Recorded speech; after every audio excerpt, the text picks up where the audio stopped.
अस्सलामु अलैकुम वरहमतुल्लाहि वबरकातुहू। इन्नल हम्दुलिल्लाह नहमदुहु व नस्तईनुहु व नस्तगफिरुहु व नऊज़ु बिल्लाहि मिन शुरूरि अनफुसिना व मिन सय्यिआति अअमालिना।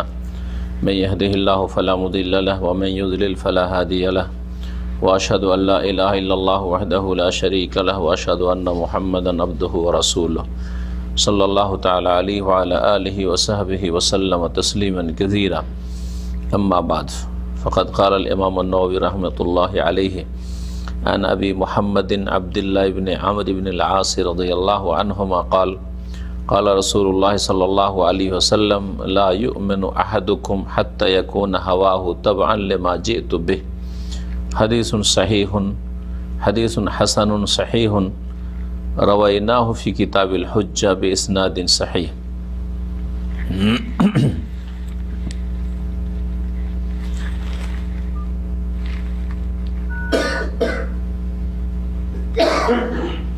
মোবাইল যদি কেউ বন্ধ না করে থাকেন তো করেন, এই যে মোবাইল সাইলেন্ট করেন।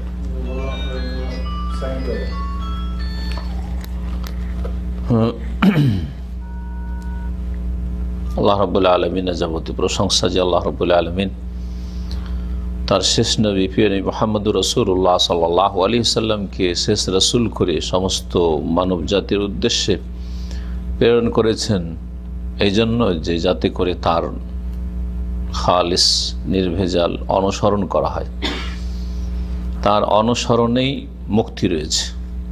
রাসূলুল্লাহ সাল্লাল্লাহু আলাইহি সাল্লামের অনুসরণ হচ্ছে সিরাতে মুস্তাকিমের অনুসরণ, সরল পথ। আর সিরাতে মুস্তাকিম সোজা পথ, সরল পথ হচ্ছে জান্নাতের পথ, যেই পথের শেষ গন্তব্যস্থান জান্নাত। আজকে আমাদের ধারাবাহিক আলোচনা ইমাম নবী রহমতুল্লাহ আলাইহির প্রসিদ্ধ কিতাব 40 হাদিসের হাদিস নম্বর 41। হাদিসের বর্ণনাকারী প্রখ্যাত সাহাবী আব্দুল্লাহ ইবনে আমর ইবনে আল-আস রাদিয়াল্লাহু তাআলা আনহুমা। তার কুনিয়াত উপনাম ছিল আবু মুহাম্মদ, নাম আব্দুল্লাহ, বাপের নাম আমর ইবনে আল-আস।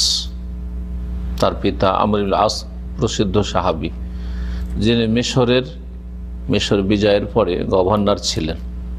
তাকে মিশরের গভর্নর আমির নিযুক্ত করা হয়েছিল, যেমন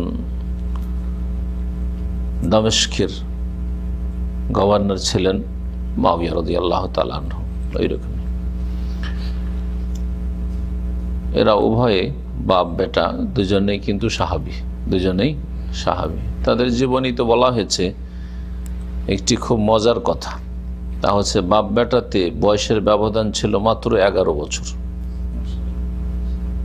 শুনেছেন যে 11 বছর বাপ বেটা হইতে পারে, মানে ছেলের বাপ হইতে পারে। তো হতে পারে, আরব দেশ গরম দেশ, আর বিশেষজ্ঞরা বলছেন যে গরম দেশে তাড়াতাড়ি মানুষ সাবালক হয়ে যায়, ঠান্ডা দেশে তাড়াতাড়ি সাবালক হয় না, গরম দেশে তাড়াতাড়ি সাবালক সাবালিকা হয়ে যায়। জি।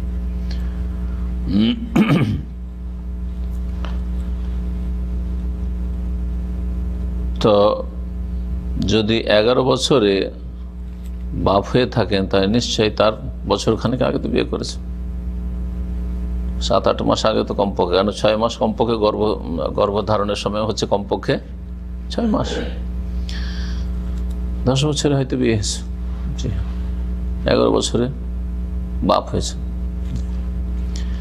তো এই ছিল আসলে সাহাবায়ে কেরামদের আমল। সাহাবায়ে কেরামদের জামানে এমনটা ছিল না যে না পায়ে দাঁড়াইতে হবে, যেমন আজকাল মনে করা হচ্ছে যে পায়ে দাঁড়াতে হবে, আর পায়ে দাঁড়াইতেও পারে না, বিয়েও করতে পারে না, 40, 45, 50 হয়েই যাচ্ছে। জি। যখন পায়ে দাঁড়াতে সাহস করে না তো আল্লাহ তৌফিকও দেয় না। যখন মানুষ পায়ে দাঁড়াতে সাহস করবে না যে আমি পায়ে দাঁড়াতে পারিনি, তখন আল্লাহ তাকে তৌফিকও দেবে না। এই হচ্ছে আজকাল অধিকাংশ মানুষের অবস্থা। তারপর আরেকটা সরকারি আইন, বাল্যবিবাহ চরম অপরাধ, কিন্তু বাল্য প্রেম অপরাধ না। এ হচ্ছে পশ্চিমা সভ্যতা, যা মুসলিম দেশগুলিকে গ্রাস করে ফেলেছে। মুসলিম দেশে ইসলামী সভ্যতা নেই, ইল্লা মান রাহিমাল্লাহ। জি, ইল্লা মান রাহিমাল্লাহ। পশ্চিমা সভ্যতা, পশ্চিমা দেশে প্রেম করা কোনো দর্শনীয় না। লিভ টুগেদার, যুবক যুবতীর একসাথে অবৈধ জীবনযাপন, জেনা ব্যভিচার যদি সম্মতিত হয় কোনো অপরাধ নাই। অধিকাংশ মুসলিম দেশ ওই পশ্চিমা এই চরিত্রহীনতার সভ্যতাকে মেনে নিয়েছে। সুতরাং জি হ্যাঁ, সাবালকে 15 বছর 16 বছর ছেলে মেয়ে স্কুল কলেজে সহশিক্ষা করছে, প্রেম করছে, আর তারপরে ব্যভিচার হচ্ছে, কোনো ব্যাপার না। এটা দোষণীয় না, ব্যভিচারে লিপ্ত হলে দোষ না। কিন্তু বিয়ে করলে বেশ কিছু ঘটনা আমাদের কাছে এইখানে দামামের ভাইরা যারা দেশে গিয়ে 17 বছরের মেয়েকে বিয়ে করেছে, 18 বয়স হয়নি, বিয়ের দিনে একবারে বিয়ে কি হয়েছে, পুলিশ এসে ধরে নিয়ে গেছে। এই যে জানে ভাইরা, ধরে নিয়ে গেছে, বিয়ে হইতে দেয়নি। আল্লাহ হেফাজত করে, আল্লাহ হেফাজত করে ভালো মানুষদের, আর যারা দিশেহারা পথহারা গুমরা তাদেরকে হেদায়েত নসিব করে।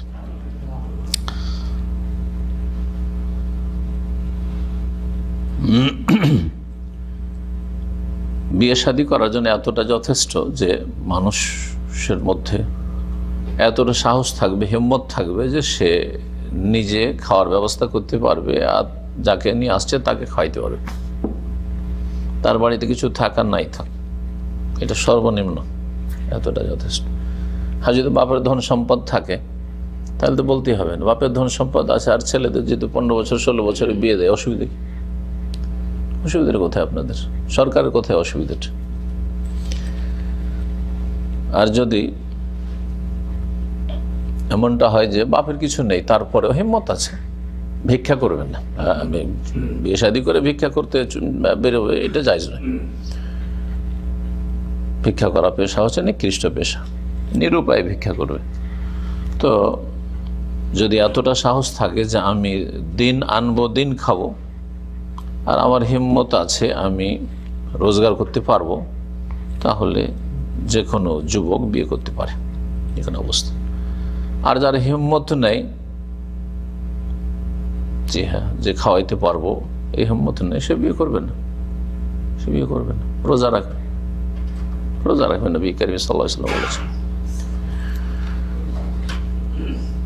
যৌন চাহিদা আছে বলে রোজা রাখবে, যৌন চাহিদা যদি না থাকতো তো রোজা রাখা দরকার কি ছিল? জায়গেছে না? তো মানিস্তাতা মিনকুমুল বাআতা, বাআত মানে দুটোই অর্থ হয়, যৌন শক্তি হয় আর ভরণ পোষণ বহনের ক্ষমতা, দুটোই হয়। তো এখানে যেই ব্যক্তির বাআত রয়েছে, দুটোই যেহেতু অর্থ হয়, তো শুধু একটা অর্থ নিলে হবে না।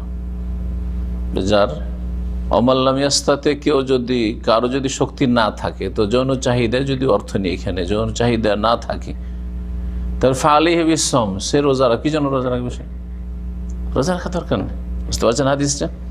আশা করি হাদিসটা অনেকে পড়েছেন এই হাদিসটা। তো এই হাদিসের অর্থ হচ্ছে যেই ব্যক্তির যৌন ক্ষমতার সাথে এতটা যোগ্যতা আছে যে স্ত্রীর ভরণ পোষণের দায়িত্ব বহন করতে পারবে, মানে নাফাকা দুটোই আছে তার কাছে, ফালিয়াতাজ, সে যেন বিয়ে করে।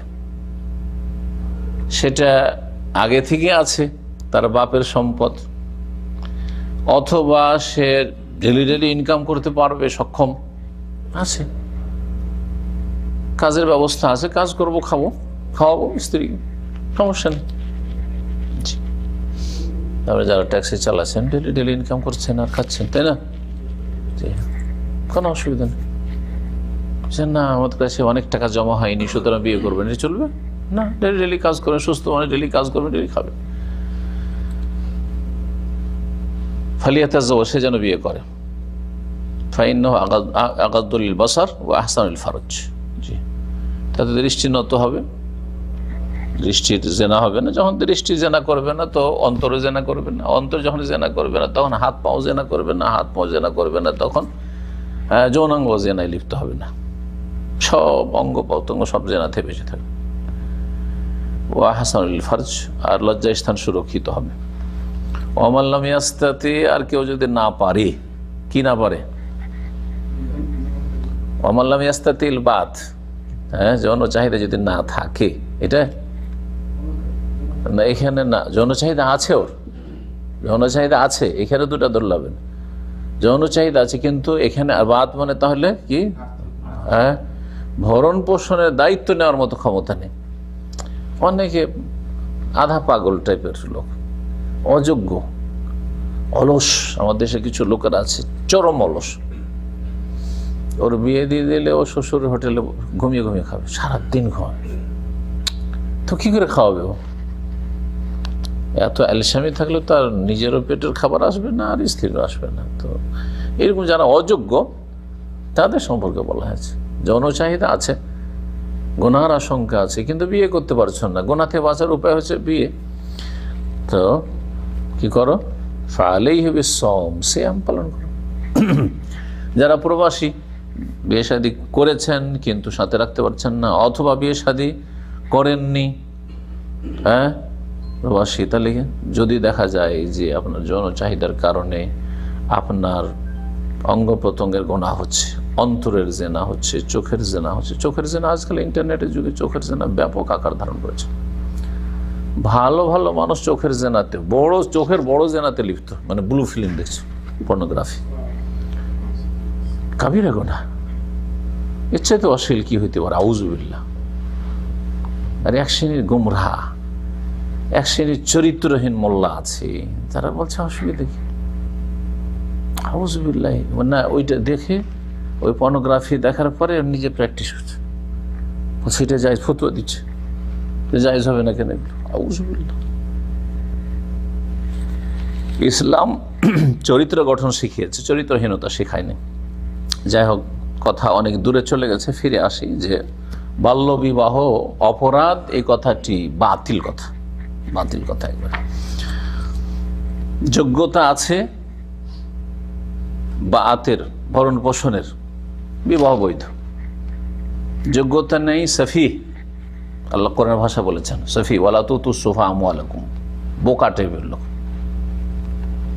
মূর্খ টাইপের লোক, হ্যাঁ, আধ পাগলা, করে খেতে পারবে না, হ্যাঁ, ওকে ধন সম্পদ দিও না, বাপকেও আল্লাহ নিষেধ করেছেন, মাকেও নিষেধ করেছেন, এরকম বোকা ছেলের হাতে টাকা বসে দিও না, না হলে সব নষ্ট করে দেবে। তো যাই হোক, এখন চলে আসে আসল হাদিসের দিকে। কালা রাসূলুল্লাহ সাল্লাল্লাহু আলাইহি ওয়াসাল্লাম, রাসূলুল্লাহ বলেছেন, লা ইউমিনু আহাদুকুম, তোমাদের কোন ব্যক্তি সত্যিকার অর্থে মুমিন হতে পারবে না, প্রকৃতপক্ষে মুমিন হতে পারবে না, বা খাঁটি মুমিন হতে পারবে না, পূর্ণ মুমিন ইমানদার হতে পারবে না, হাত্তা ইয়াকুনা হাওয়াহু তাবাআন লিমা জিতু বিহি, যতক্ষণ পর্যন্ত তার মনের চাহিদা অনুগত না হয়ে যাবে বা অনুসারী না হয়ে যাবে, লেমা জিতু বিহি, ওই বিধানের, যে বিধান নিয়ে আমি আগমন করেছি। তরজমাটা শুনলেন, লা ইউমিনু আহাদুকুমের শাব্দিক অর্থ কিন্তু পূর্ণ বা প্রকৃতপক্ষে এরকম অর্থ নয়, কিন্তু এটা ব্যাখ্যা করার জন্য বললাম। এর অর্থ হচ্ছে মুমিন হতে পারবে না। লা ইউমিনু আহাদুকুম, কোনো ব্যক্তি ইমানদার হইতে পারবে না, মুমিন মুসলিম হইতে পারবে না, কতক্ষণ পর্যন্ত, যতক্ষণ পর্যন্ত হাওয়াহু, তার হাওয়া মানে হচ্ছে মনের চাহিদা, হাওয়া মানে হচ্ছে প্রবৃত্তি,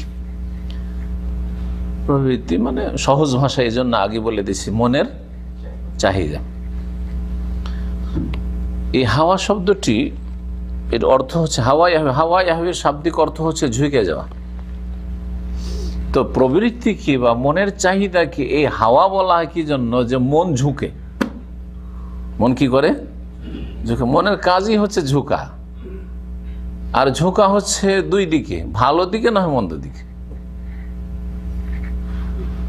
একই লোক মাঝে মধ্যে ভালো দিকে ঝুঁকে, মাঝে মধ্যে মন্দ দিকে ঝুঁকে। আবার কত লোক প্রায় সময় ভালো দিকে ঝুঁকে, আর কত লোক আছে প্রায় সময় মন্দ দিকে ঝুঁকে, সবসময় মন্দ দিকে ঝুঁকে থাকে। কত লোক আছে সবসময় ভালোর দিকে ঝুঁকে থাকে। যারা সবসময় ভালোর দিকে ঝুঁকে থাকে তাদের নফস হচ্ছে মুতমাইন্না। জি হ্যাঁ, যাদের মন সবসময় খারাপের দিকে ঝুঁকে থাকে তাদের নফস হচ্ছে নফসে আম্মারা বিসু। জি, আর যাদের মন মাঝে মধ্যে ভালো কাজের দিকে ঝুঁকি আর খারাপের উপর ঘৃণা হয়, মাঝে মধ্যে মন্দের দিকে ঝুঁকে যায়, তাদের নফসকে বলা হয় নফসে লাওয়ামা। নফসে লাওয়ামা, নফস মানে আত্মা হয়, নফস মানে ব্যক্তিও হয়, কিন্তু নফস মানে এখানে অর্থ রূহ, কলব, জি, যদিও ভিন্ন ভিন্ন জিনিস। নফস কখনো কখনো কলবের ক্ষেত্রে বলা যেতে পারে। তো নফস কত প্রকার বললাম, বা মানুষের মন 3 প্রকার। জি, ইয়া তো হান নফসুল মুতমাইন্না, সুবহানাল্লাহ, কোরআনে কারীমে 3 প্রকার কথা রয়েছে। ইয়া তো হান নফসুল মুতমাইন্না ইরজি ইলা রাব্বিকা রাদিয়াতাম মারদিয়া ফাদখুলি ফি ইবাদি ওয়াদখুলি জান্নাতি, সূরাতুল ফজর মোবারকে রয়েছে। যখন মৃত্যুর সময় ঘনিয়ে আসে, ভালো মানুষদের, নেক মানুষ যারা সবসময় নেকির কাজ পছন্দ করে আর পাপকে ঘৃণা করে, তাদেরকে ফেরেশতারা সম্বোধন করে বলে, হে প্রশান্ত আত্মা, যাদের মন ভালো কাজে মুতমাইন, শান্তি লাভ করে, আর মন্দ কথা কাজে অশান্তি তাদের হয়, সুতরাং মন্দর দিকে তাদের মন যায় না, ঝুঁকে না। ইরজি ইলা রাব্বিক, সুসংবাদ দেয় তাদেরকে, রবের কাছে চলো, রাদিয়াতান, সন্তুষ্ট চিত্তে, মারজিয়া, আর তুমিও সন্তোষ ভাজন, তোমার পর আল্লাহ সন্তুষ্ট। ফাদখুলি ফি ইবাদি, সুতরাং আল্লাহ বলছেন যে আমার বান্দাদের দলভুক্ত হয়ে যাও, ওয়াদখুলি জান্নাতি, আর আমার জান্নাতে প্রবেশ করো। সুবহানাল্লাহ। তাহলে সবসময় যদি মন ভালো দিকে ঝুঁকে, তাহলে জান্নাতের সুসংবাদ, জান্নাতের সুসংবাদ। মরণের সাথে সাথে ফালা খাউফুন আলাইহিম ওয়ালা হুম ইয়াহজানুন, কোনো চিন্তা নেই। আল্লাহ তাখাফু ওয়ালা তাহজানু, অন্য ভাষায় মরণের সময় ফেরেশতারা বলবে কোনো ভয় নেই, কোনো চিন্তা নেই। মনকে ভালো কাজের দিকে ঝুঁকাবার চেষ্টা করবেন। চেষ্টার একটা বড় ভূমিকা আছে। আপনি চেষ্টা না করলে কখনো মন ঝুঁকবে, কিন্তু আপনাকে ভালো কাজের দিকে ঝুঁকাবার জন্য আপ্রাণ চেষ্টা করতে হবে, সর্বাত্মক চেষ্টা করতে হবে। আপনার যতটা শক্তি সেটা প্রয়োগ করতে হবে। আপনি আপনার কাজ করবেন না তো আপনি ধরা খাবেন আল্লাহর কাছে। কর্মের ভিত্তিতে আল্লাহর কাছে ফয়সালা হবে। নাফসে আম্মারা বিশ্বু সব সময় খারাপ কাজে মন লাগে, ভালো কথা পছন্দ লাগে না, ভালো কাজ পছন্দ লাগে না, ভালোর দিকে মন যেতেই চায় না। ভালো কাজ যেন তার জন্য পাহাড়ে ওঠার মতো কঠিন। নাফসে আম্মারা বিশ্বু, যারা সবসময় পাপে মেতে আছে, জাহান্নামী তারা, ওই সব আত্মার অধিকারী যারা, তারা জাহান্নামী। আর মাঝামাঝি হচ্ছে লা উকসিমু বিয়াউমিল কিয়ামা ওয়া লা উকসিমু বিনাফসিল নাফস, আম্মারাও কোরআনে কারিমে রয়েছে, ওমা উবাররি ওয়া নাফসি, সূরা ইউসুফ, ইন্নান নাফসা লাআম্মারাতুম বিসসু। আম্মারা বিসসু মানে মন্দের জন্য সবসময় প্ররোচিতকারী। আম্মারাতুন মানে বেশি বেশি প্ররোচিতকারী, আমারা থেকে, নির্দেশ দেওয়া থেকে, ওখান থেকে নাফসে আম্মারা নামটি নেওয়া হয়েছে। লাওয়ামা, লামা ইয়ালুমা থেকে, তার মানে তিরস্কারকারী। এমন মন, এমন নফস যেটা ধিক্কার দেয়, তিরস্কার করে যখন খারাপ দিকে চলে যায়। অধিকাংশ মুসলিমদের, কাফিরদের নয়, অধিকাংশ মুসলিমদের নফসটা হচ্ছে, আত্মাটা হচ্ছে, বা হৃদয় কল্প হচ্ছে কি, লাওয়ামা, তিরস্কারকারী। পাপের দিকে যায়, আবার খুব খারাপ লাগে যে আমি পাপ করে ফেললাম, তখন নিজেকে ধিক্কার দেয়, নিজেকে তিরস্কার করে, আর তারপরে ভালো দিকে ফিরে আসার চেষ্টা করে। এটা একটা ভালো লক্ষণ যে নিজেকে ধিক্কার দিতে পারে, নিজেকে তিরস্কার করতে পারে, যে এটা আমার একজন মুসলিমের কাজ হলো না, একজন মুমিনের কাজ হলো না। হ্যাঁ, এটা কেমন, এইরকম কাজ কি করে আমার দ্বারা হয়ে গেল? তার মানে আপনি নিজেকে কি করছেন? তিরস্কার করছেন, অনুতপ্ত, লজ্জিত। এরাও জান্নাতি, তবে আযাবের সম্মুখীন হওয়ার আশঙ্কা রয়েছে। ভালো করে শুনে রাখেন, আল্লাহর আযাবের সম্মুখীন হওয়ার কি রয়েছে? আশঙ্কা রয়েছে। সেটা দুনিয়াতে বিভিন্ন বালা মুসিবত, কবরে আযাবের সম্মুখীন হওয়া, তারপরে জাহান্নামের হতে পারে, আল্লাহ যদি ক্ষমা না করেন তাহলে। আল্লাহ যেন আমাদেরকে নফসে মুতমাইন্না দান করেন। কি বলছিলাম, কি বলতে বল, হাওয়া। হাওয়া মানে আসলে যেটা প্রবৃত্তি আমরা অর্থ করে থাকি, আমার মনের চাহিদা, মনের চাহিদা, মন যেটা চায়। তো মন ভালো চায়, মন্দও চায়, মন ভালো চায়, মন্দ চায়। কিন্তু আরবি ভাষায় সাধারণত হাওয়াটাকে খারাপের ক্ষেত্রে ব্যবহার করা হয়েছে, প্রয়োগটা তার খারাপের ক্ষেত্রে করা হয়ে থাকে। কিন্তু হাওয়া মানে এমনি খারাপ নয়, হাওয়া মানে হচ্ছে মনের চাহিদা। সেটা মনের চাহিদা ভালো হইতে পারে, আর মনের চাহিদা খারাপ হইতে পারে। কিন্তু খারাপের ক্ষেত্রে এর ইস্তেমালটা বা প্রয়োগটা হয়ে থাকে, যার ফলে আল্লাহ কোরআনে কারিমে হাওয়ার নিন্দা করেছেন। যারা হাওয়ার অনুসারী তাদেরকে নিন্দা করেছেন। আফারা আয়তা মানিত্তাখাযা ইলাহাহু হাওয়া, হে নবী তুমি কি চেনো এই লোকগুলিকে, বা হে মানুষ তুমি কি, হে মুমিন তুমি কি জানো এই সব লোকদেরকে? মানিত্তাখাযা ইলাহাহু হাওয়া, যেই ব্যক্তি নিজের মাবুদ উপাস্য বানিয়ে ফেলেছে নিজের কুপ্রবৃত্তিকে। এই যে কুয়ের ক্ষেত্রে শুধু প্রবৃত্তি অর্থ করে না, কি করি আমরা? কুপ্রবৃত্তি হাওয়া।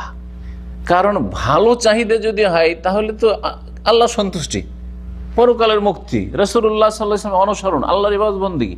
কিন্তু এখানে সে নিজের মনের চাহিদাকে সে কি করেছে, মনের কামনা বাসনাকে উপাস্য এলাহ বানিয়ে ফেলেছে। তার মানে সেটা কুপ্রবৃত্তি। মন যেমন পাপ চায় তেমন পাপ করে, মন যা কথা বলতে চায় তাই কথা বলে, মনে যা আসে তাই বলে, তাই খায় তাই করে। জি, এটা জাহান্নামীদের চরিত্র। একজন মুমিন মুসলিম কখনো এই কাজ করবে না যে আমার মনে যা চাইবে তাই বলবো, যা চাইবে তাই করব, যা চাইবে তাই খাইব। এটা চলবে না। আমাকে আল্লাহ যা খেতে বলেছেন খাবো, যা বলতে বলেছেন বলবো, যা আমল করতে বলেছেন আমল করবো। আমার ওহিতে যা রয়েছে, ওহির বিধানে সেটাই আমি বলবো, সেটাই করব, সেটাই খাবো, সেটাই ব্যবহার করব। এটা হচ্ছে উবুদিয়াতের জিন্দেগি, অর্থাৎ আল্লাহর গোলামীর জীবন। তো এখানে হাওয়া শব্দটি ব্যবহৃত হয়েছে। লা ইউমিনু আহাদুকুম, তোমাদের কোনো ব্যক্তি মুমিন হতে পারবে না, হাত্তা ইয়াকুন হাওয়াহু, যতক্ষণ পর্যন্ত তার প্রবৃত্তিটা, মনের চাহিদাটা তাবাআন, অনুসারী না হয়ে যাবে, অনুগামী না হয়ে যাবে। কিসের? লেমা যেতু বিহি, মানে সেই বিধানের, যেই বিধান নিয়ে আমি এসেছি, যেহেতু বিহি জানিয়ে এসেছি। রাসূলুল্লাহ সাল্লাল্লাহু আলাইহি ওয়াসাল্লাম যে বিধান নিয়েছেন সেটা কি? হ্যাঁ, কোরআন এবং সুন্নাহর বিধান, হ্যাঁ, আসমানি বিধান। অন্য ভাষা ইসলাম, ইন্নাদ-দীনা ইনদাল্লাহিল ইসলাম, ওয়া মান ইয়াবতাগি গায়রাল ইসলামি দীনান ফালা ইউকবালা মিনহু। ইসলামের যতক্ষণ পর্যন্ত অনুসারী তার মন না হয়ে যাবে, ওয়াহির অনুসারী না হয়ে যাবে, কোরআন সুন্নাহর অনুসারী না হয়ে যাবে, ততক্ষণ পর্যন্ত সেই ব্যক্তি মুমিন হতে পারবে না। কখনো কখনো খাঁটি মুমিন হতে পারবে না, পূর্ণ মুমিন হতে পারবে না, কিন্তু ত্রুটিযুক্ত মুমিন হবে, মানে দুর্বল ইমানের মুমিন মুসলিম হবে। এই জন্য অধিকাংশ ক্ষেত্র এটাই, সেই জন্য এই অর্থটা করলাম। কিন্তু এমনও অবস্থা তৈরি হতে পারে যে যেই ব্যক্তি নবী সাল্লাল্লাহু আলাইহি ওয়াসাল্লামের আনিত বিধানের অনুসারী হবে না, বা যেই ব্যক্তির প্রবৃত্তি, মনের চাহিদা নবী সাল্লাল্লাহু আলাইহি ওয়াসাল্লামের নিয়ে আসা বিধানের অনুসারী হবে না, সেই ব্যক্তি মোটেই ইমানদার হবে না, মুমিন হবে না, কাফের, মুরতাদ হয়ে যাবে। জি, তাহলে এখানে দুটোই অর্থ করা যেতে পারে, দুই রকমই। কেমন করে বিষয়টি বুঝুন। কেউ যদি অধিকাংশ ক্ষেত্রে নবী সাল্লাল্লাহু আলাইহি ওয়াসাল্লামের নিয়ে আসা বিধানের অনুসারী, কিন্তু কিছু কিছু ক্ষেত্রে অনুসারী নয়, যেই ক্ষেত্রগুলিতে অনুসারী নয় সেই ক্ষেত্রগুলিতে অনুসরণ না করলে গুনাহগার হয়, কিন্তু ইসলাম থেকে বেরিয়ে যায় না, তাহলে সেই ব্যক্তি সম্পর্কে কি বলবো? এই লোক অনেকগুলি ক্ষেত্রে রাসূলুল্লাহ সাল্লাল্লাহু আলাইহি ওয়াসাল্লাম নিয়ে আসা বিধানের, মানে কোরআন সুন্নাহর বা ইসলামের অনুসারী, কিন্তু বেশ কিছু ক্ষেত্রে অনুসরণ করছে না, বেশ কিছু ক্ষেত্রে অনুসরণ করছেন, কিন্তু যেই বিষয়গুলিতে অনুসরণ করছে না সেগুলি অনুসরণ না করলে সে ইসলাম থেকে বেরিয়ে যায়, ইসলামের মধ্যেই থাকে।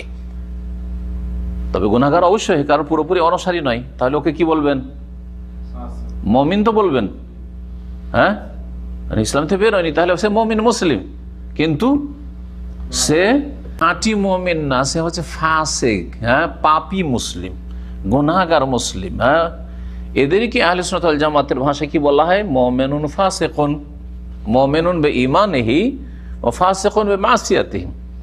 তার ইমানের দরুনে সে মুমিন ইমানদার, আর তার পাপের কারণে সে হচ্ছে ফাসেক গুনাহগার। পাপের কারণে একটা টাইটেল অতিরিক্ত পেলে সে ফাসেক গুনাহগার পাপিষ্ঠ। যেমন আজকাল অধিকাংশ মুসলিম, বরং প্রায় মুসলিম ইল্লাম রাহিমাহুল্লাহ, আপনি আপনার লাইফকে দেখুন, যদি আপনি এক একটা করে হিসাব করে দেখেন, 5 ওয়াক্ত সালাত ঠিক আছে, কোনো ঘাটতি নেই।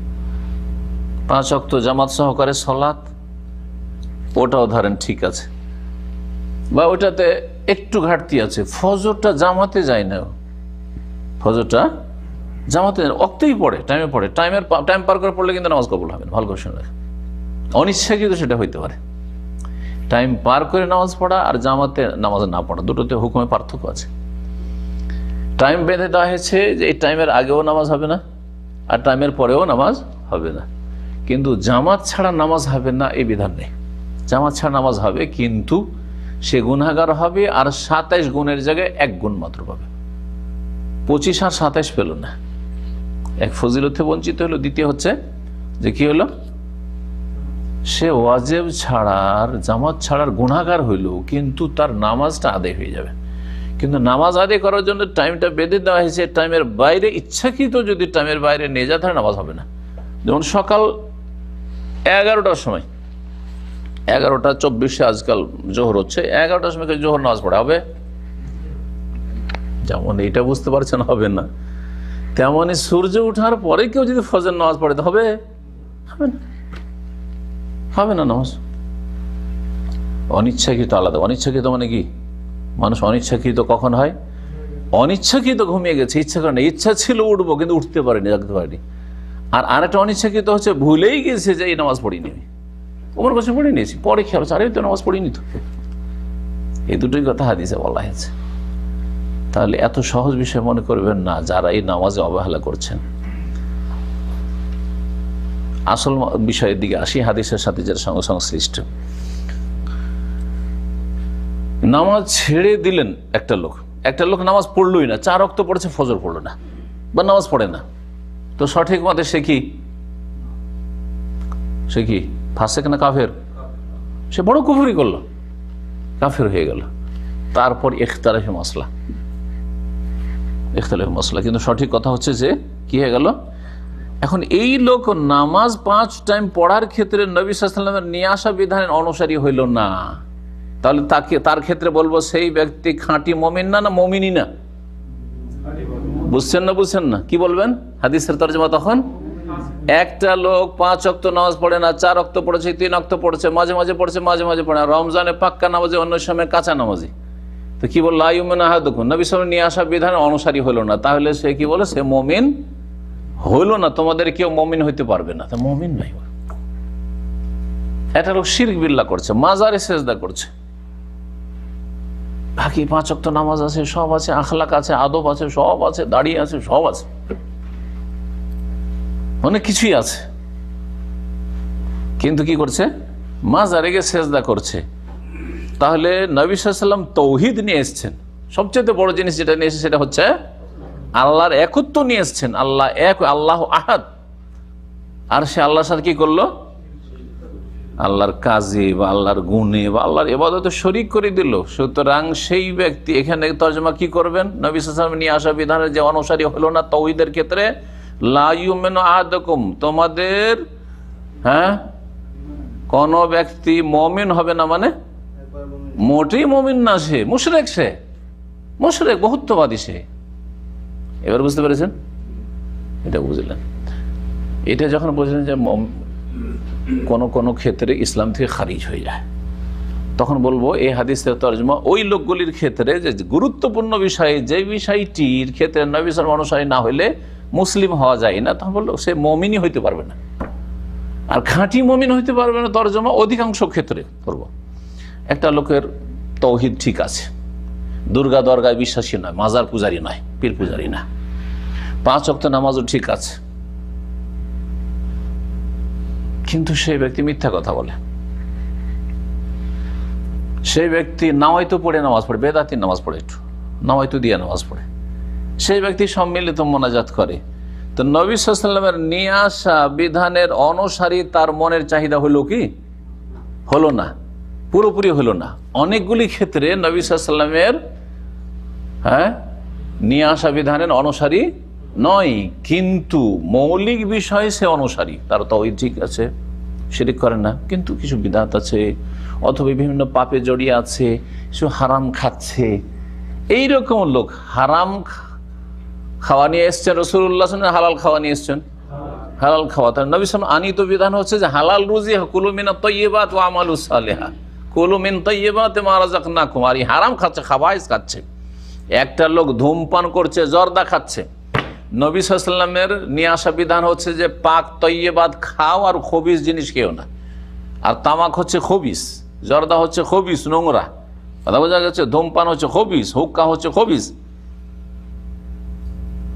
সুতরাং একটা লোক 5 ওয়াক্ত নামাজও পড়ছে আর মাজারও যায় না, ইসলামের অনেক কিছুই করছে, মৌলিক বিষয়গুলি সব ঠিক আছে, কিন্তু বিভিন্ন পাপে জড়িয়ে আছে, এই ধরনের যে বললাম, ওর ক্ষেত্রে এই হাদিসের তরজমা কি করবেন? লা ইউমিনু আহাদুকুম, তোমাদের কোনো ব্যক্তি খাঁটি মুমিন হবে না, পূর্ণাঙ্গ মুমিন হইতে পারবে না, হাত্তা ইয়াকুনা হাওয়াহু, যতক্ষণ পর্যন্ত তার মনের চাহিদাটা তাবান অনুসারী না হয়ে যাবে লেমা যেহেতু বেহি, ওই বিধানের যা আমি নিয়ে এসেছি। এবার বুঝতে পারছেন? দেখেন হাদিসটাতে কত কথা রাখা আছে। তাহলে আমরা মুসলিম সমাজে যারা আছি, যারা কাফের সমাজে আছে, অমুসলিম তো অমুসলিম, কাফের কুফফার, বুঝা গেছে না? যারা অমুসলিম তারা কুফফার, এতে কোনো সন্দেহ নেই। জি, কিন্তু মুসলিম সমাজ 2 ভাগে বিভক্ত রয়েছে। যদি নবী সাল্লাল্লাহু আলাইহি ওয়াসাল্লামের নিয়ে আসা বিধানের মৌলিক বিষয় অনুসারী না হয়, তাহলে কি কাফের বা মুশরিক। নবী সাল্লাল্লাহু আলাইহি ওয়াসাল্লামের নিয়ে আসা বিধান হচ্ছে সেহর, জাদু হচ্ছে কুফর। একটা লোক 5 ওয়াক্ত নামাজি, হুজুর, মাদ্রাসায় পড়ায়, আর তারপরে কি করে? দোয়া তাবিজের নামে বান মারে, মানে ওই সেহর। আমাদের দেশে দোয়া তাবিজের নামে কি চলে জানেন? সেহর, জাদু চলে। আর জাদুকে কোরআনের ভাষায় আল্লাহ কি বলেছেন? কুফর। ইন্নামা নাহনু ফিতরাতুন ফালা তাকফুর ওয়া মা কাফারা সুলাইমান ওয়ালাকিন্না শায়াতিনা কাফারু ইউআল্লিমুনা আন-নাসা সেহর। যারা সেহর, জাদু শিখায় বা জাদুর কাজকর্ম করে, তারা হচ্ছে কাফের। সুতরাং যেই ব্যক্তি সেহরে, জাদুতে লিপ্ত থাকবে, যতই লম্বা দাড়ি থাক, আর যতই তাহাজ্জুদ পড়ুক, আর যতই মাদ্রাসার হুজুর হোক, আর যতই বড় বড় হাদিস আর কোরআন পড়াক, বিদাতি মাদ্রাসাতে অনেক আছে এরকম, কি বলে সে ব্যক্তি মুমিনই না। কারণ নবী সাল্লাল্লাহু আলাইহি ওয়াসাল্লাম নিয়ে আসা বিধানের মৌলিক ক্ষেত্রে সে অনুসারী নয়। অমুসলিমদের ক্ষেত্রে এই হাদিস ফিট করেন, যেন মুসলিমদের 2টা ভাগ হয়ে গেল, তাই না?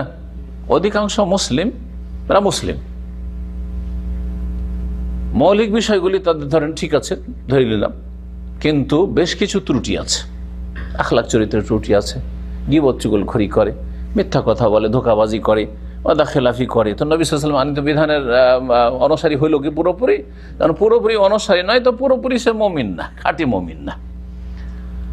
অমুসলিমদের ক্ষেত্রে এই হাদিস তরজমা করেন, লা ইউমিনু আহাদুকুম, হে মানব জাতি, তোমাদের কোনো ব্যক্তি মুমিন হবে না যতক্ষণ পর্যন্ত তার মনের চাহিদা অনুসারী না হবে আমার নিয়ে আসা বিধানের। আমি যে বিধান নিয়ে এসেছি আল্লাহর পক্ষ থেকে, তার অনুসারী না হবে। একজন কাফের রাসূলুল্লাহ সাল্লাল্লাহু আলাইহি সাল্লামের A to Z অনুসারী নয়, লা ইলাহা ইল্লাল্লাহ থেকে শুরু করে, মুহাম্মদ রাসূলুল্লাহ থেকে শুরু করে, আখলাক চরিত্র, হালাল হারাম কোনোটাই অনুসারী না। তারা যদি কিছু ভালো কাজ করে, অমুসলিম বলে মানবতার খাতিরে করছে। একজন অমুসলিম যদি জিজ্ঞাসা করেন যে আপনি মিথ্যা কথা কেন বলেন না, আপনাকে তো কখনো মিথ্যা কথা বলতে দেখি না। আমি একজন মানুষ, মানুষ হয়ে বাঁচতে চাই, মানুষ হয়ে জীবনযাপন করতে চাই। এই কথা না যে আল্লাহ হারাম করেছে মিথ্যা, না, কখনো বলবে না, তাই না? আপনি মানুষের সাথে হাসি মুখে কথা বলেন, দেখেন অমুসলিমের কিন্তু হাসি মুখে কথা বলে, অনেক মুসলিমের চাইতে এই ক্ষেত্রে ভালো দেখায় অনেক সময়, আর অনেকে এতে ধোঁকা খেয়ে যায়। আমরা এরকম কিছু তাদের চাকচিক্যময় জীবনযাপন দেখে বা আখলাক চরিত্র দেখে, এটাও তো ইসলাম। হাসি মুখে কথা বলা হচ্ছে ইসলাম। তো একজন অমুসলিম যখন হাসি মুখে কথা বলছে, ওকে জিজ্ঞাসা করেন আপনি হাসি মুখে, যখনই আপনার সাথে কথা বলি দেখা হইলে হাসি মুখে কেন কথা বলেন? কথা আমি মানুষ, আর মানুষের সাথে হাসি মুখে কথা বলা ভালো, সেই জন্য আমি করি, মানবতার খাতিরে। একজন অমুসলিম চিকিৎসক ফ্রি চিকিৎসা করে, হ্যাঁ, গরিবদের জন্য ফিস নেই না, গরিবদেরকে ফ্রি ফ্রি মেডিসিন বিতরণ করে। ওকে জিজ্ঞাসা করেন যে আপনি এই গরিবদের কেন ফ্রি ফ্রি চিকিৎসা করেন? মানবতার খাতিরে, আমি জনকল্যাণমূলক কাজ করতে চাই, আমি খেদমতে খালক করতে চাই, আমি মানুষের কি করতে চাই? সেবা করতে চাই। দেখলেন কথা? তার নবী সাল্লাল্লাহু আলাইহি ওয়াসাল্লাম নিয়ে আসা বিধানের অনুসারী হয়ে করলো না, কিন্তু ওই কাজটি যখন আমার মতো একজন লোক করবে, আপনাদের মতো লোক করবে, আপনাদের মধ্যে একজন ধরেন চিকিৎসক ডাক্তার আছে, একজন মুসলিম ডাক্তারকে যদি জিজ্ঞেস করি, সে ফ্রি চিকিৎসা করে গরিবদের, বা গরিবদের পয়সাটা সে কম করে দেয়, ডিসকাউন্ট করে দেয়। তখন যদি জিজ্ঞেস করি যে আপনি এরকম ডিসকাউন্ট কেন করেন বা গরিবদের পয়সা নেন না কেন, তখন কি বলবে? আল্লাহ সন্তুষ্টির জন্য, পরকালের কিছু সম্বল আমি দুনিয়া থেকে করে যেতে চাই, হ্যাঁ, আখিরাতের জন্য কিছু আমি এখান থেকে নিয়ে যেতে চাই, হ্যাঁ। অথবা বলে রাসূলুল্লাহ সাল্লাল্লাহু আলাইহি ওয়াসাল্লাম, হ্যাঁ, গরিব দুঃখীর পাশে দাঁড়িয়েছেন, আমি গরিব দুঃখীর পাশে দাঁড়াতে চাই। দেখছেন কোথায় গেল, টার্গেট কোথায় গেল? সুবহানাল্লাহ। কাজ একটাই, কিন্তু ইন্নামাল আমালু বিন্নিয়াত, ইন্নামাল আমালু বিন্নিয়াত। একজন মুসলিম ডাক্তারের হাওয়া তবে আল্লেমা যা আবিহি রাসূলুল্লাহ সাল্লাল্লাহু আলাইহি ওয়াসাল্লাম, রাসূলুল্লাহ সাল্লাল্লাহু আলাইহি ওয়াসাল্লাম জানিয়েছেন, তার অনুসারী হয়ে কাজ করছে, আর একজন মানবতার খাতির করছে। একজন মুসলিম সুদ খায় না, ঘুষ খায় না, আর একজন অমুসলিম অফিসার, অনেক আছে সুদ খায় না, ঘুষ খায় না, কাজ তো একই, এও পাপ করে না সেও পাপ করে না, কিন্তু দুটোতে পার্থক্য আছে। একজন মুসলিমকে যদি জিজ্ঞেস করেন আপনি সুদ খান না, বা আপনি অফিসার মানুষ, ঘুষের চাকরি করেন, লাখ লাখ টাকা মাসে ঘুষ খেয়ে, ঘুষ কেন খান না? কিন্তু ঘুষ খেয়ে জাহান্নামে যাবো আমি, হ্যাঁ? আর রাশিউল মুরতাশিফিন নার, জাহান্নামে যাবে ঘুষখোর, আর যে ঘুষ দেবে, ঘুষ নেবে, আমি জাহান্নামে যাবো। আল্লাহ যেন আমাকে জাহান্নাম থেকে রক্ষা করেন, হারাম রুজি থেকে রক্ষা করেন। কিন্তু অমুসলিম, মানবতার খাতিরে আমি এই কাজ করি, তাই না? মানুষের রক্ত আমি চুষতে চাই না। কথায় পার্থক্য হয়ে গেল, নিয়তে পার্থক্য হয়ে গেল।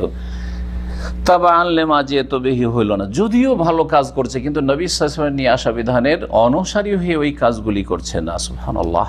জি, ইন কুনতুম তুহিব্বুনাল্লাহ ফাত্তাবিউনি ইউহিব্বুকুমুল্লাহ।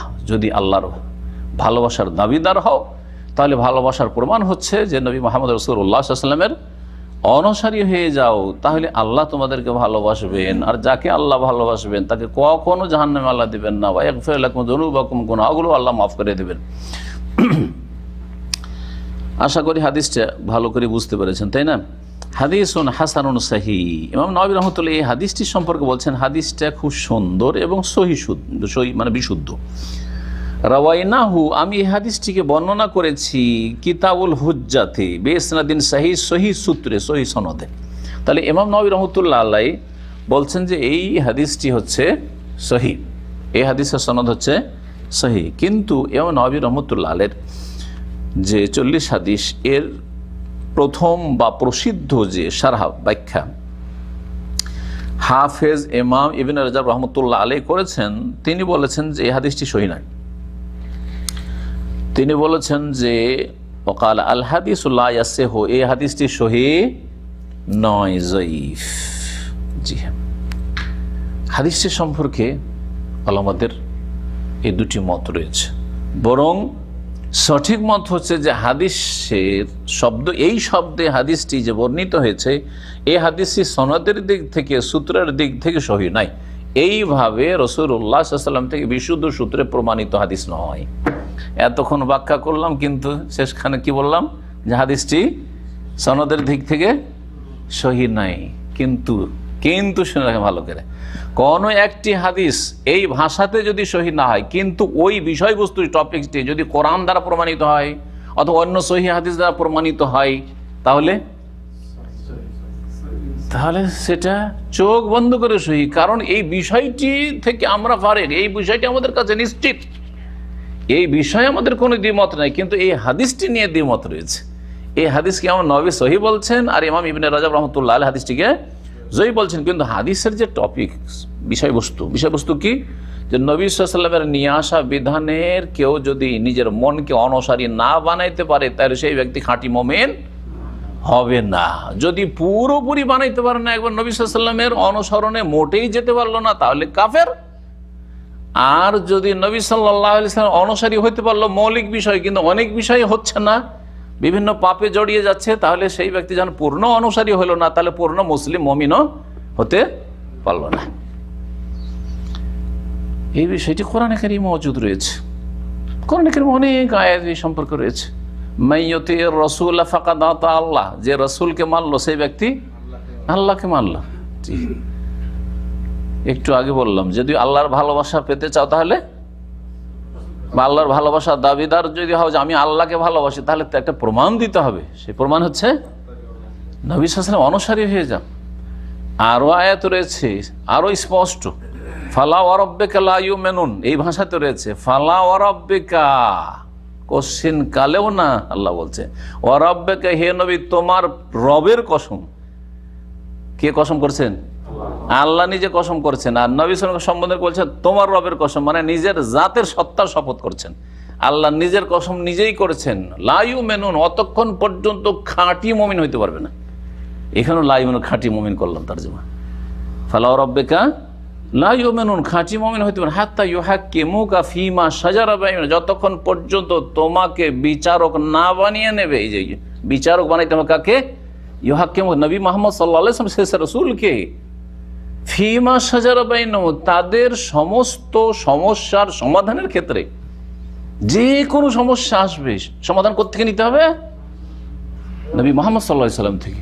তাওহীদ জানবো নবী সাল্লাল্লাহু আলাইহি ওয়াসাল্লাম থেকে, সালাত জানবো শুরু থেকে শেষ পর্যন্ত, নামাজ জানবো নবী সাল্লাল্লাহু আলাইহি ওয়াসাল্লাম থেকে, যাকাত, সিয়াম, হজ, উমরা, হালাল হারাম, আখলাক, চরিত্র, লেনদেন, ব্যবসা বাণিজ্য, সবকিছু জানবো। হাত্তা ইউহাক্কিমুকা ফীমা শাজারা বাইনাহুম, সব কিছুতে। শুধু তাই নাই, অনেক সময় কাউকে বিচারক মেনে নেওয়া হয় যে ঠিক আছে, হাইকোর্ট, সুপ্রিম কোর্ট একবারে সবচেয়ে বড় আদালত, তাই না? এর চেয়ে বড় আদালত আর কি হয় দেশে? কিন্তু যখন বিচার ফয়সালা হলো, অবিচার হয়ে গেল, মনকে মানিয়ে নিতে পারছি না, মনকে মানিয়ে নিতে পারছি না। হচ্ছে না কোনো মুসলিম কি বাবরি মসজিদ, 400 বছর 500 বছরের মসজিদ দিয়ে দিল সুপ্রিম কোর্ট, সেই জন্য অন্তর থেকে মেনে নেবে? অন্তর থেকে মেনে নেবে না। জি হ্যাঁ, তো আল্লাহ বলছেন শোনো, নবী মুহাম্মদ সাল্লাল্লাহু আলাইহি ওয়াসাল্লামকে বিচারক ওই রকম মানলে হবে না যে বাহ্যিক তো মেনে নিলাম কিন্তু মনকে মানাইতে পারছি না, এটা করলে হবে না। সুম্মা লা ইয়াজিদু ফি আনফুসিহিম হারাজা মিম্মা কাযাইতা, অতঃপর এই বিচারের ক্ষেত্রে তাদের মনে যেন কোনো রকমের সংকীর্ণতা বা সংকোচ পর্যন্ত না হয়। মিম্মা কাযাইতা, তুমি যে বিচার ফয়সালা করে দিলে সেই ক্ষেত্রে। তো নবী সাল্লাল্লাহু আলাইহি ওয়াসাল্লাম যা সিদ্ধান্ত দেবেন সেই ক্ষেত্রে কোনো রকমের সংকোচ হলে চলবে না। যেটা কেন হালাল হইল, এটা কেন হারাম হইল, এটা এমনটা কেন হইল, এটা আবার কেন এরকম, এই কথা তোমার অধিকার নেই। তাহলে তুমি বিচারক নিরুপায় হয়ে মানার মতো মানলে, যেমন আমাদের আদালতের ফয়সালা নিরুপায় হয়ে মেনে নিতে হচ্ছে, এইরকম হলে হবে না। স্বেচ্ছায় আর মনের সন্তুষ্টির সাথে সন্তুষ্ট চিত্তে মেনে নিতে হবে। সুম্মা লা ইয়াজিদু ফি আনফুসিহিম হারাজাম মিম্মা কাযাইতা, আরো আল্লাহ বলছেন তাকিদের উপর তাকিদ, ওয়া ইউসাল্লিমু তাসলিমা, অনেক সময় মনকেও মানিয়ে নিতে পেরেছি, কিন্তু চোখের আড়ালে সমালোচনা করি। অনেক সময় খুব প্রিয়জনেরও সমালোচনা করেন।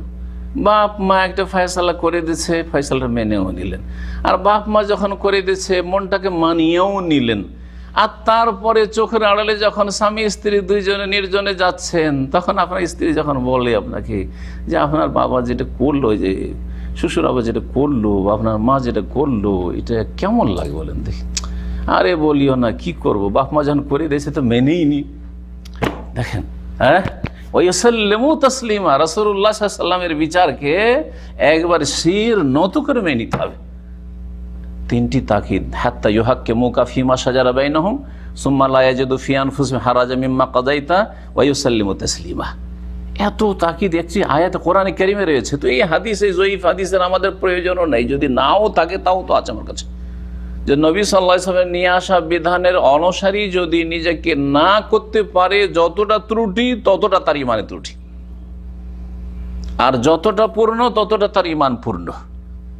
কারো যদি ঘাটতি না থাকে, যথাসাধ্য, আমি ইচ্ছে করে ত্রুটি করি না, নবী সাল্লাল্লাহু আলাইহি ওয়াসাল্লামের অনুসরণের ক্ষেত্রে আমি ইচ্ছা করে ত্রুটি করি না, কিন্তু অনিচ্ছাকৃত যেখানে পারলাম না, অসুস্থ হয়ে গেলাম, সুতরাং মসজিদে যেতে পারলাম, জামাতে যেতে পারলাম, তো আলাদা কথা, ওই ক্ষেত্রে আমাকে আল্লাহ ধরবেন না।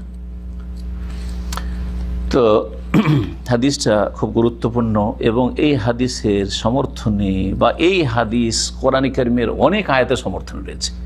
হাদিসের সমর্থনে কোরআন আয়াত বলবো না, বরং কোরআনের আয়াতে বলবো যে এই হাদিস সমর্থক বলতে পারেন, কিন্তু এই বিষয়টি কোরআন কারীমে রয়েছে বহু আয়াত। জি,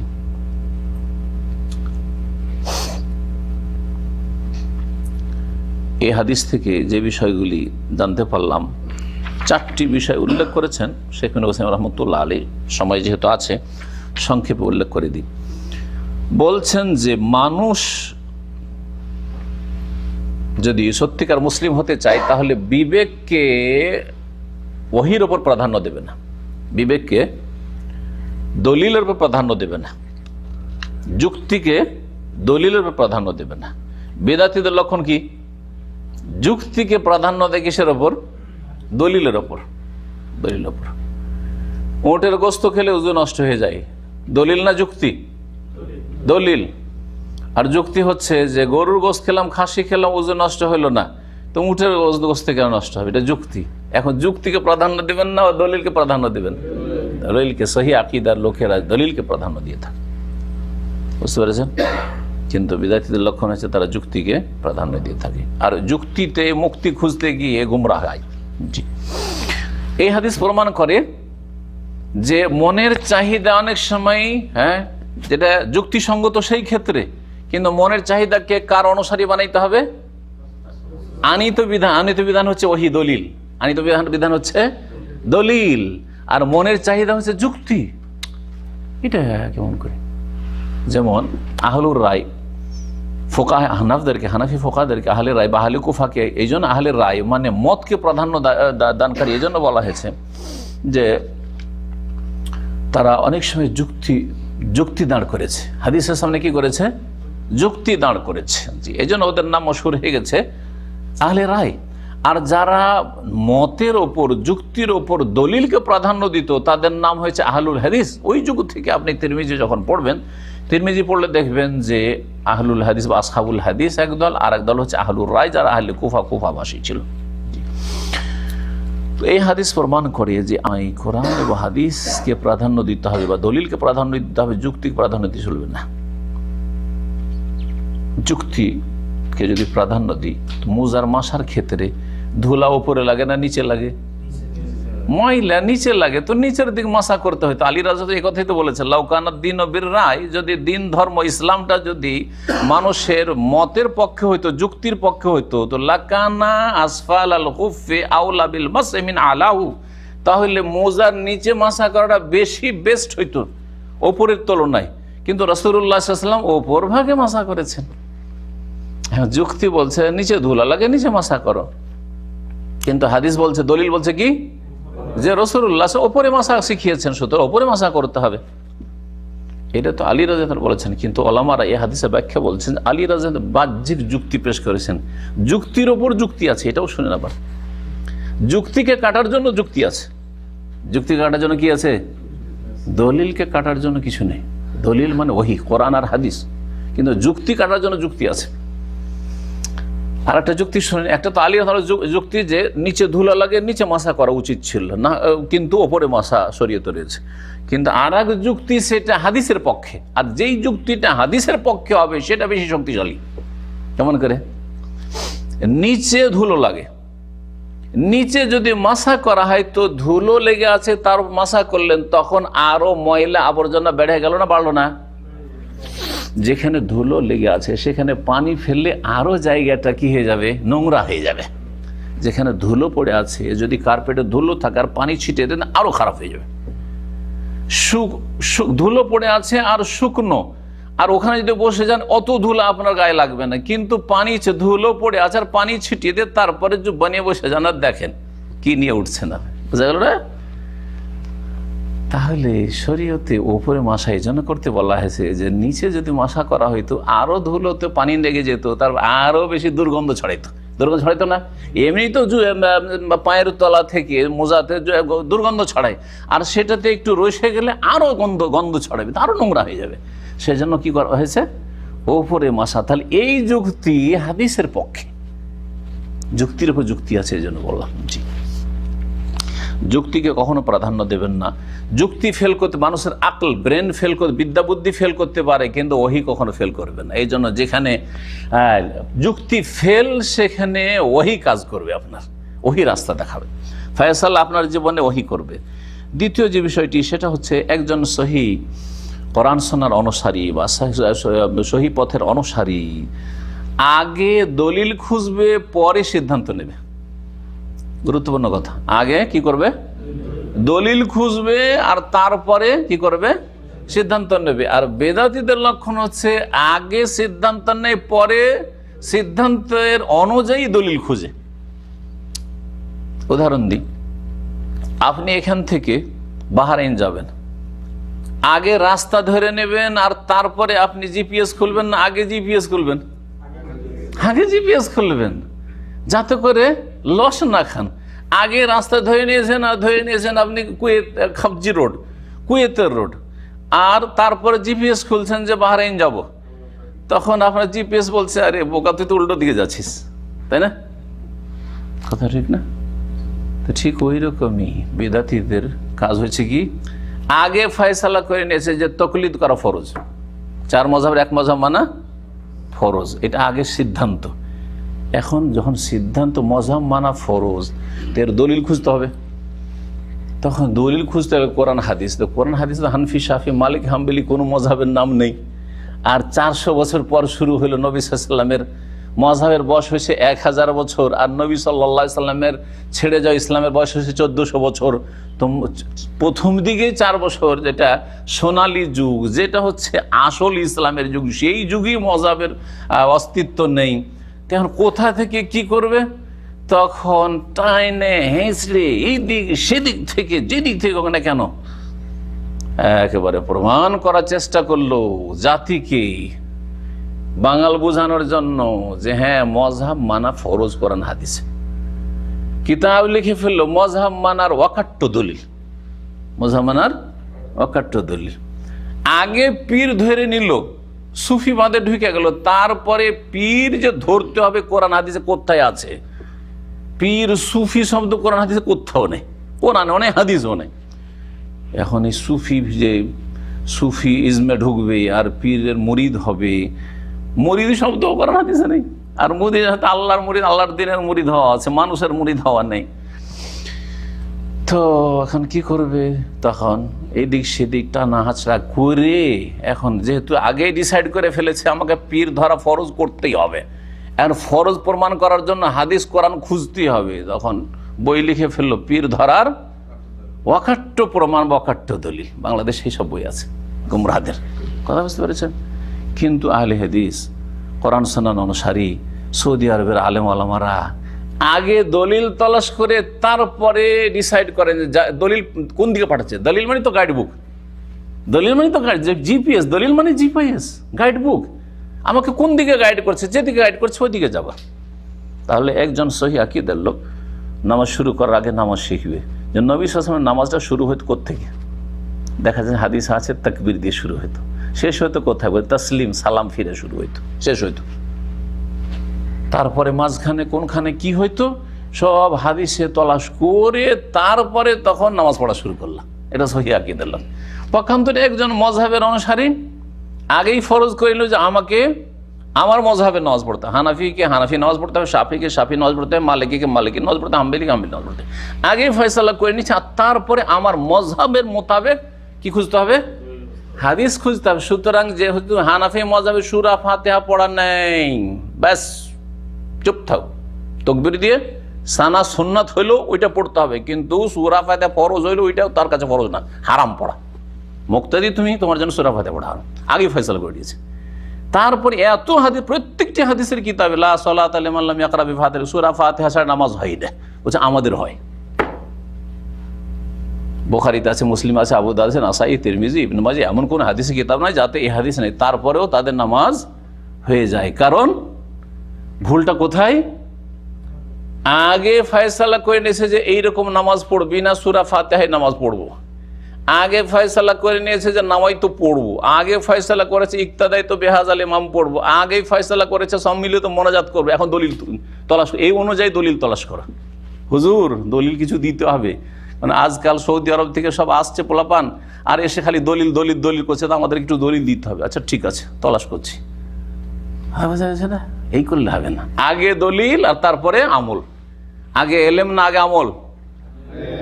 এলিম হচ্ছে দলিল, সহজ ভাষায় আগে এলিম, এলিম হচ্ছে দলিল। আগে এলেম তারপরে আমল করেন। আমরা ওইটাই করি, সৌদি আরব এটাই করে, আমরা এই শিখাই। আগে আপনি এলেম শিখেন, এলেম শিখলে আপনি বুঝে যাবেন যে আমাকে কেমন নামাজ পড়তে হবে, আমার নামাজটা কেমন হবে। জি হ্যাঁ, আল্লাহ যেন বোঝার তৌফিক দান করেন। তাই বলছেন আন্নাহু ইয়াজিবু আলাল ইনসানি আন ইয়াস্তাদিল্লা আউয়াল, আগে দলিল, সুম্মা ইয়াহকুম সানিয়ান, তারপরে হুকুম লাগান যে কোনটা ফরজ, কোনটা সুন্নাত, কোনটা করব, কোনটা করব না। তৃতীয় যে বিষয়টি সেটা হচ্ছে যে হাওয়া হচ্ছে দুই রকম, প্রশংসিত আর নিন্দনীয়। যদি ভালো দিকে মন ঝুঁকে তাহলে প্রশংসিত, প্রশংসনীয়, আর যদি মন্দ দিকে ঝুঁকে তাহলে সেটা হচ্ছে নিন্দনীয়, নিন্দনীয় আর নন্দনীয়। 4 নম্বর হচ্ছে যে মানুষের সত্যিকার মুসলিম হওয়ার জন্য ফরজ হচ্ছে যে শরীয়তকে জীবনের প্রতিটি ক্ষেত্রে বাস্তবায়ন করতে হবে। শরীয়তকে জীবনের প্রতিটি ক্ষেত্রে বাস্তবায়ন করা ফরজ। ওয়াজিব তাহকিমুশ শরিয়ত ফি কুল্লি শাই, জীবনের প্রত্যেকটি ক্ষেত্রে। আপনি শুধু নামাজ পড়ে নবীর তরিকায় না, না না, আপনার পারিবারিক জীবনটা হবে নবীর তরিকায়, আপনার ছেলে মেয়ের তরবিয়ত হবে ইসলামের ওপর, আপনার ছেলে মেয়েদের শিক্ষাটা হবে ইসলামের ওপর, আপনার বিয়ে শাদী হবে ইসলামে। আমার দেশের অধিকাংশ মানুষের সহি আকীদার দাবিদার, 5 ওয়াক্ত নামাজি, কিন্তু বিয়ের ক্ষেত্রে সব হালাল, বিয়ে বাড়িতে সব হালাল, সব হালাল। আউযুবিল্লাহ, নোংরামি হালাল, অশ্লীলতা হালাল, হালাল, নারী পুরুষের অবাধ মেলামেশা হালাল। আর এই ছবি তোলা, আজকাল এই ছবির ফেতনা যুগে ছবি তোলা নারী পুরুষের হালাল, ভিডিও ক্যামেরা করা হালাল। আর যতগুলি কাজ এইরকমই আছে, আপনার থুবড়ার নামে উঠিয়ে খাওয়াচ্ছে, কি বলছে, মেয়েকে ছেলে খাওয়াচ্ছে, ছেলেকে মেয়ে খাওয়াচ্ছে, উঠিয়ে উঠিয়ে মুখে সব হালাল। আর তারপরে হলদি মাখার নামে নোংরামি আর অশ্লীলতা হালাল। আউযুবিল্লাহ। আগে আপনাকে দলিল তলাশ করতে হবে যে আমার বিয়েটা কেমন হবে, যেমন বিয়ে ছিল রাসূলুল্লাহ সাল্লাল্লাহু আলাইহি ওয়াসাল্লামের জামানায়, আর তারপরে আপনার বিয়ে বসবে, তারপরে আপনার বিয়ে বসবে। তো আল্লাহ যেন আমাদের জীবনের প্রতিটি ক্ষেত্রে নবী করিম সাল্লাল্লাহু আলাইহি ওয়াসাল্লাম নিয়ে আসা বিধানের বাস্তবায়নের তৌফিক দান করেন। জি হ্যাঁ, এখানে 5 নম্বরে যে বিষয়টি সেটাও খুব গুরুত্বপূর্ণ, সেটা হচ্ছে এই হাদিস প্রমাণ করে যে ঈমান কমে আর বাড়ে। লাউ ইউমিনু আহাদুকুম, খাঁটি মুমিন হইতে পারে। তাহলে বোঝা গেল কি ছিল খাঁটি মুমিন? যার আমল যত ভালো সে তত খাঁটি মুমিন, আর যার আমলে যত ত্রুটি, ঈমানে যত ত্রুটি, কাজে যত ত্রুটি, তত ঈমান তার দুর্বল। এটা হচ্ছে আহলে সুন্নাত ওয়াল জামাতের মত। সুবহান রাব্বিকা রাব্বিল ইজ্জাতি আম্মা ইয়াসিফুন ওয়া সালামুন আলাল মুরসালিন ওয়া আলহামদুলিল্লাহি রাব্বিল আলামিন ওয়া জাযাকুমুল্লাহু খাইরান।